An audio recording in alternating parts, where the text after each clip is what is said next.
Hello everyone, নিঝুম সন্ধ্যায় আপনাদের সবাইকে স্বাগতম। কাছে এবং দূরের যে যেখান থেকে আমার ভিডিওটা দেখছেন, আশা করি সবাই সুস্থ আছেন, ভালো আছেন। আর শীতকাল মানেই পিঠা, পুলি, পায়েস, লুচি, বিভিন্ন রকম খাবারের আইটেম। আর আমি মনে করি এগুলো বাঙালির ঐতিহ্য।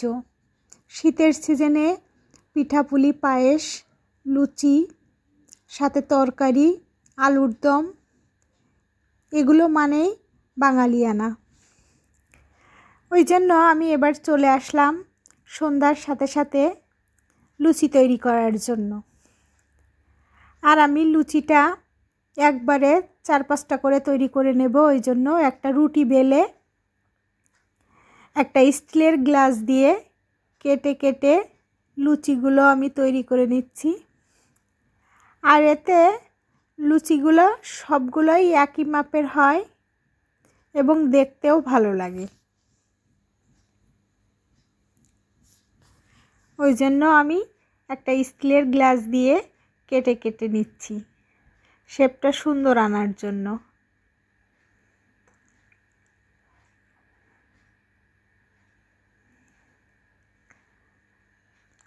আমি আরেকটা রুটি তৈরি করে নিয়েছি, এটাও আমি একইভাবে কেটে কেটে লুচি তৈরি করে নেব।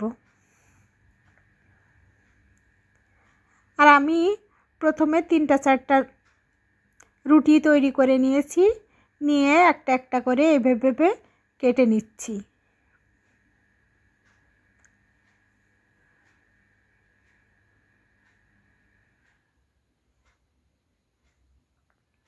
আর আমার লুচিগুলো এইভাবে আমি সবগুলোই তৈরি করে নিয়েছি।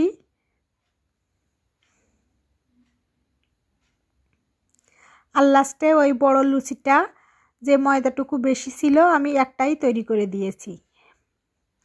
আর এবার আমি কড়াইতে তেলটা গরম করে লুচিগুলো ভাজার জন্য চলে আসছি।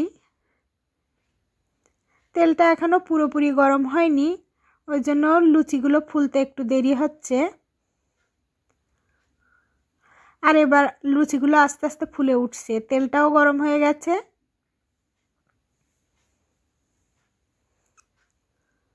আর আমি লুচিগুলোই প্রথমবার দিলাম তো, এই জন্য একটু ফুলতেও দেরি হচ্ছে। তেলটা পারফেক্ট গরম হলে লুচিগুলো দেওয়ার সাথে সাথেই ফুলে ওঠে।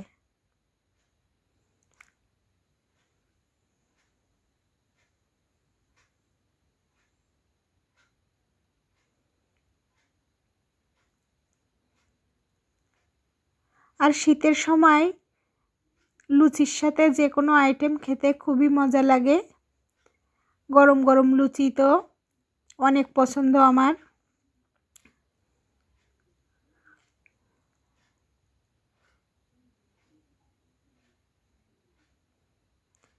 আর এভাবে করে আমি লুচিগুলো সবই তৈরি করে নেব, ভেজে নেব।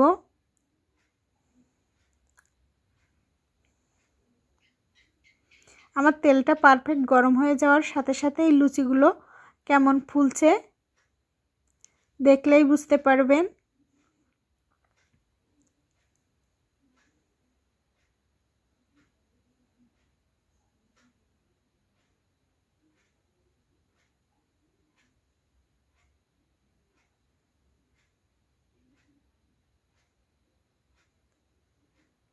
আর আমি সবগুলো লুচি এভাবে ভেজে নেব।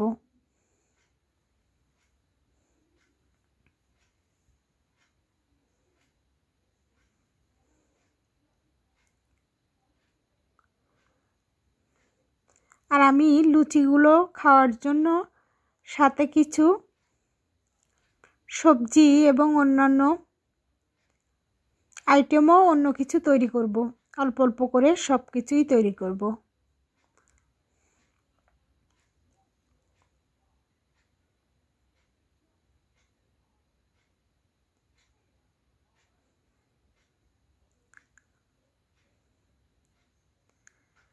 আর লুচি ফুললে ভাজতেও বেশ ভালো লাগে।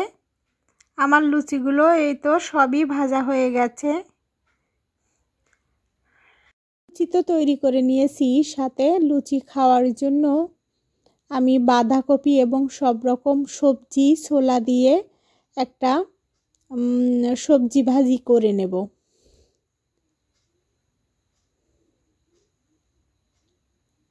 আর কিছু আলুর দমও তৈরি করব। শীতকালের লুচি আর আলুর দম হলে আর কিছু লাগে না। আলুর দম লুচি আমার খুবই পছন্দ।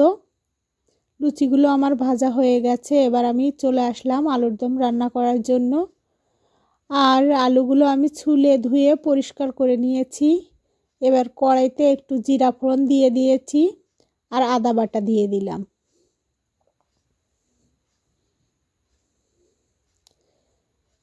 এবার আমি কাঁচামরিচ, শুকনো মরিচ, অন্যান্য টুকটাক সব মশলাই দিয়ে দিয়েছি। মশলাগুলো আমি তেলে ভালোভাবে কষিয়ে নেব।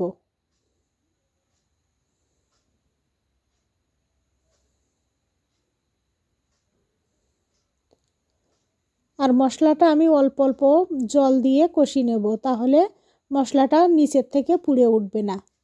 আর এবার ধুয়ে রাখা আলুগুলো আমি দিয়ে দিচ্ছি। আর এই আলুগুলোর সাইজ খুবই ছোট ছোট ছিল। আলুর দম কিন্তু ছোট আলু দিয়েই বেশি মজা হয়। আর আমি দিয়ে দিলাম হলুদ,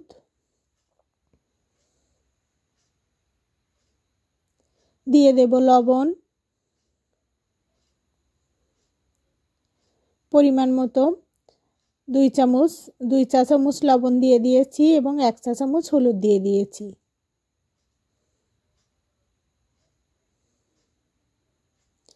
আর এবার আমি ভালোভাবে মশলার সাথে কষিয়ে নেব আলুগুলো। আর আমি কিছু ভাজা মুগ ডালও দিয়ে দিলাম। এবার ধুয়ে পরিষ্কার করে রাখা ভাজা মুগ ডালটা দিলে আলুর দমের টেস্টটাই বেশি ভালো লাগে আমার কাছে। ওই জন্য আমি ভাজা মুগ ডালটা ব্যবহার করি আলুর দম রান্নার জন্য। অনেকে আবার শুধু আলু দিয়েই আলুর দম রান্না করে, কিন্তু আমার ওটার থেকে ভাজা মুগ ডাল দিয়ে আলুর দম রান্না করাটা বেশি মজা লাগে। আর আমি এভাবেই আলুর দমটা রান্না করি সব সময়। আমার মশলাগুলো কষানো হয়ে গেছে, আলুটাও অর্ধেক সিদ্ধ হয়ে গেছে। আমি এবার একটু নাড়াচাড়া করে দেব যাতে আলুগুলো সব সাইড সিদ্ধ হয় ভালোভাবে।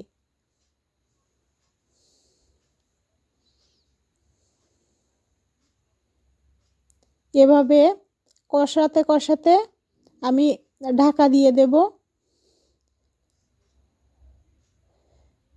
এবং এই জলটাই আমার আলুগুলো সিদ্ধ হয়ে যাবে।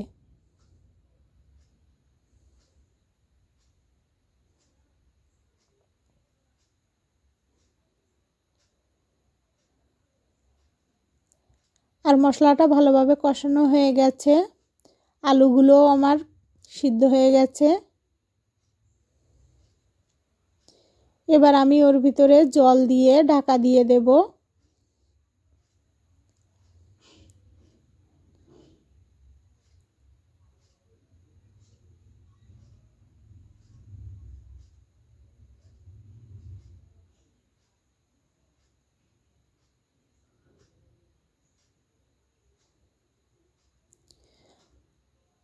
আর কষানোটা সুন্দর হলে আলুর দম খেতেও অনেক মজা হবে।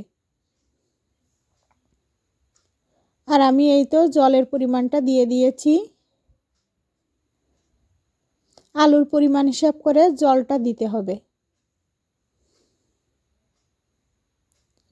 আমার প্রায় 1 কেজি মতো আলু ছিল, আর আমি এখানে 2 থেকে 3 কাপ মতো জল ব্যবহার করেছি। আর আমার আলুটা যেহেতু সিদ্ধ হয়ে গেছে, ওই জন্য আমি আমার যতটুকু হলে সিদ্ধ হবে আমার বাদবাকি আলু এবং ডাউলটা সেই পরিমাণেই দিয়েছি। আমার আলুর দমটা রেডিও হয়ে গেছে। এবার আমি চলে আসলাম কিছু চিতই পিঠা তৈরি করার জন্য। চিতই পিঠা তৈরি করার জন্য আমি আতপ চাউল ভিজিয়ে রেখেছিলাম সকালবেলা। আর এবার আমি ব্লেন্ডারে ব্লেন্ড করে নিয়ে পিঠার ব্যাটারটা তৈরি করে নিয়েছি। আর এই প্রথমবার আমি কড়াইতে চিতই পিঠার ব্যাটার দিলাম, কেমন হবে জানি না। আর ব্যাটারটা দেওয়ার 2 থেকে 3 মিনিট পর ঢাকনাটা সরাতে হবে, এর আগে ঢাকনাটা উঠানো যাবে না।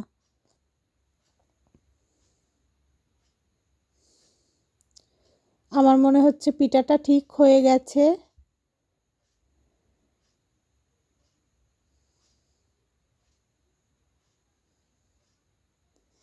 হ্যাঁ, আমার পিঠাটা পারফেক্টলি হয়ে গেছে।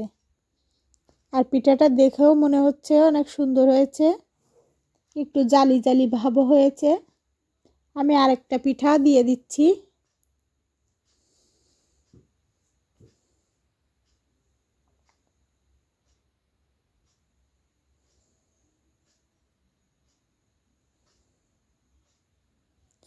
আর আমার এই পিঠাটাও হয়ে গেছে। এভাবে করে আমি সবগুলো পিঠা তৈরি করে নিয়েছি।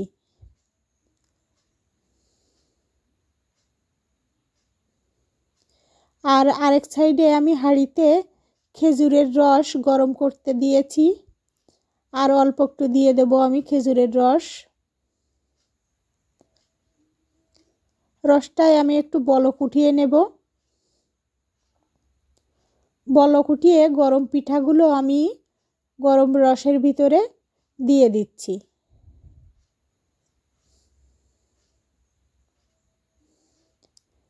এভাবে আমি পিঠাগুলো দেওয়ার পরে 10 মিনিট মতো চুলাটা জাল দেব পিঠাগুলো সহ।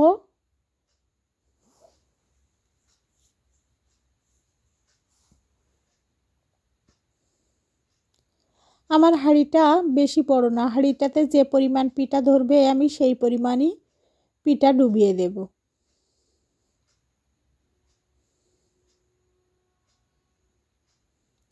আর আমার চিতই পিঠাগুলো কিন্তু আমি প্রথমবার তৈরি করেছি, সেই হিসাবে বেশ পারফেক্টই হয়েছে।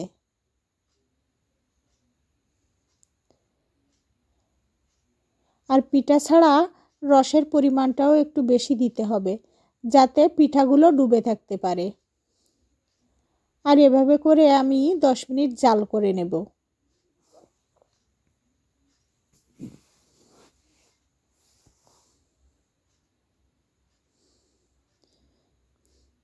আলতো হাতে খুন্তি দিয়ে পিঠার চারপাশগুলো বেশ একটু নেড়ে দিতে হবে। আমার পিঠাটা রেডি হয়ে গেছে। আর আমি পিঠাগুলো একটা বাটিতে ঢেলে নিয়েছি।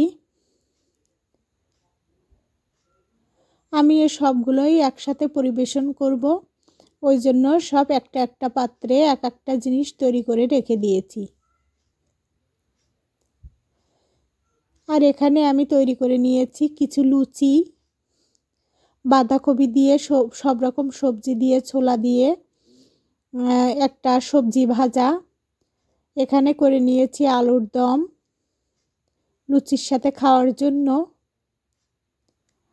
আর শেষ পাতে মিষ্টি, তার জন্য আমি রসে ভেজানো পিঠা তৈরি করে নিয়েছি। এটা ছিল আমার সন্ধ্যাবেলার নাস্তার কিছু আইটেম। আর আজকের ভিডিওটা এই পর্যন্ত। যদি ভালো লেগে থাকে লাইক, কমেন্ট, শেয়ার এবং সাবস্ক্রাইব করে আমার পাশে থাকবেন। দেখা হবে পরবর্তী কোনো ভিডিওতে। সবাই সুস্থ থাকবেন, ভালো থাকবেন। ধন্যবাদ সবাইকে।